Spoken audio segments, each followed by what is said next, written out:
जय जय राम कृष्ण हरी. बोला पांडुरंग विठ्ठल हरी. मित्रांनो, आज आषाढी एकादशी आहे. त्या निमित्ताने एक खूप सुंदर गोष्ट मला तुम्हा सगळ्यांना सांगायची आहे. तर ही गोष्ट आहे एका खूप छोटूसा एक बाळ होतं. त्याचं नाव होतं नामदेव.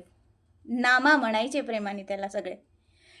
एखाद्या दिवशी असं झालं की त्याचे आईवडील जे रोज अगदी अखंड सेवा करायचे विठ्ठलाची आणि रोज नैवेद्य देण्यासाठी खूप खूप खूप जपायचे, स्वतः जायचे.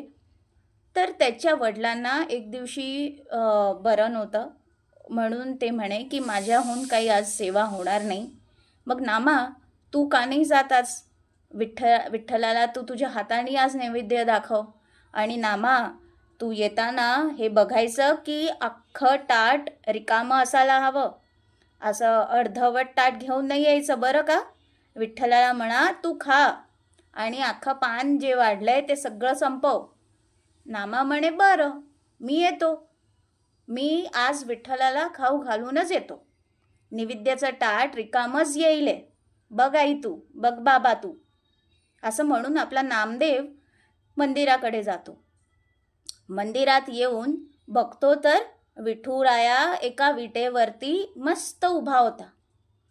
त्यांनी हळूच इथे तिथे बघितलं आणि सांगितलं, बघ विठ्ठला, आज माझे आई बाबा येऊ नाही शकले तुझ्या पूजाला, पण एक काम कर, तू हे पूजाचं ताट स्वीकार कर. मी सेवा करतो, आज माझी सेवा स्वीकार कर. आणि हो, माझ्या आईने खूप चविष्ट पदार्थ बनवले आहेत, तर तू ते निमुखपणे अगदी छानपैकी छान बाळासारखे खाऊन घे. नाहीतर माझी आई ओरडेल, मला ओरडेल, तुला नाही. तू तर देव आहे ना, मला ओरडा खायला लागेल. असं तुला चालेल का? नाही ना. मग चल, आता तू तुझ्या विटेवरनं उतर आणि फटाफट खाऊन घे बघू. तर एक नाही, दोन नाही, विठ्ठलाची काही प्रतिक्रिया झाली नाही. नामदेवनी 2 मिनिटं वाट बघितली. मग म्हणे, विठ्ठला, बाबा रोज तुला खाऊ घालायला येतात, तू रोज नैवेद्य स्वीकार करतो, मग आज का? माझ्या भक्तीत काही त्रुटी राहिली आहे का? तरी काही उत्तर नाही. मग आपला नामदेव रुसू झाला. अगदी त्याच्या डोळ्यात पाणी येऊ लागलं आणि मग तो रडता रडता म्हणे, तुला तर काही नाही, मला ओरडा पडेल आईचा. मग तू असं कसं, तुला चालेल का मला ओरडा पडलेला? तेव्हा मात्र विठुरायांची हलनचालन झाली. ते विठुराया अगदी प्रेमाने, अगदी आई कसं एका बाळाला बघते तितक्या करुणाने नामदेवाकडे बघून नामाला म्हणतात, नामा, हे बघ, रडू नको बाळा, तुझी भक्ती मला अगदी स्वीकार्य आहे. कुठे आहे ताट? दे बघू. मला चविष्ट पदार्थ खायचे, तुझ्या आईने इतक्या प्रेमाने माझ्यासाठी केलेत आणि तू तुझ्या इवल्याशा हाताने मला ते भरव. आज तुझ्या हाताने मला खायचंय, तू मला भरव बघू. आणि नामा अगदी प्रेमाने त्यांच्या पंक्तीला बसून त्यांना एक एक घास भरवतो. तर मग नामा म्हणतो कसा, हे पा, माझ्या बाबांना उद्या पण बरं नाही वाटलं तर उद्या मी पण येईल, पण तू उद्या पण असाच बाहेर ये. बघ, मला रुसून नको देऊ परत, हो का? हो ना. तो विठ्ठला हसून म्हणतात, अरे नामा, मला अख्ख्या संसाराचे खूप सगळी कामं असतात बाळा. असं मी एकाकडे जात राहिलो तर कसं चालेल? नामा अगदी तोंड फुगावून अगदी विचार करून म्हणतो, पण विठ्ठला, तुला कोणी सांगितलं इथे विटेवर उभा राहिला इतक्या वेळ? तर थोड्या वेळ बस ना, आराम कर, आम्ही करतो तसे. विठ्ठला म्हणतात, नाही नाही नामा, असं नाही चालत, असं करून मुळीच नाही चालत. मला अख्ख्या संसाराचा भार बघावा लागतो. जे पण माझे भक्तजण आहे त्यांना सगळ्यांकडे लक्ष द्यावं लागतं. हो, असं म्हणतोय का?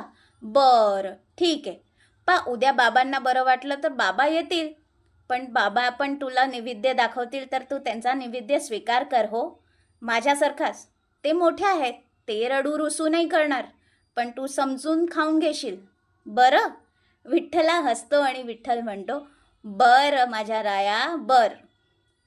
दुसऱ्या दिवशी ताट परत तसंच येतं, काही खाल्लं नसतं. तर मग आई म्हणते, नामा, काल तुझं ताट रिकामं आलं होतं. तू असं म्हटला देखील होता की विठ्ठलाने सगळं खाल्लं. खरंच सांग नामा, तू खाल्लं का विठ्ठलाने खाल्लं? नामा परत रडू झाला. नामा म्हणे, नाही आई, विठ्ठल स्वतः आले होते. ते स्वतः माझ्याबरोबर पंक्तीला बसले आणि मी त्यांना माझ्या हाताने त्यांना घास खाऊ घातला. अगदी आई शपथ. नामा, खोटं नको बोलू, आई ओरडली. मग विठ्ठुरायाला आठवण करत करत नामा परत रडत बसला. एवढं बघून देवाला पण असं वाटलं की नाही, माझा भक्त संकटात आहे, मला परत जायला हवं. ते विठ्ठलाच्या मूर्तीजवळ आले, आईवडील आले आणि विठ्ठल प्रकट झाले. विठ्ठल आले, हसले आणि विठ्ठल म्हणे की तुमच्या मुलांनी इतक्या प्रेमाने, इतक्या भक्तिभावाने माझी भक्ती केली तर मी येणारच ना.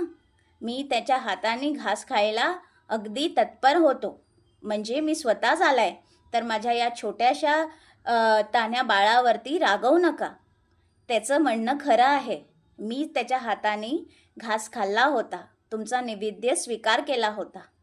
म्हणून नामा, आजपासून तुला अगदी प्रेमाचा, भक्तीचा सहवास लाभो असा आशीर्वाद देऊन विठू माऊली तिथून परत आपल्या स्थानपन्न होतात. तर भक्तांनो, हे किती सुंदर आहे ना. नामाला दर्शन दिले, नामाची समजूत काढली आणि देव असाच सगळ्या भक्तांसाठी धावून येतो.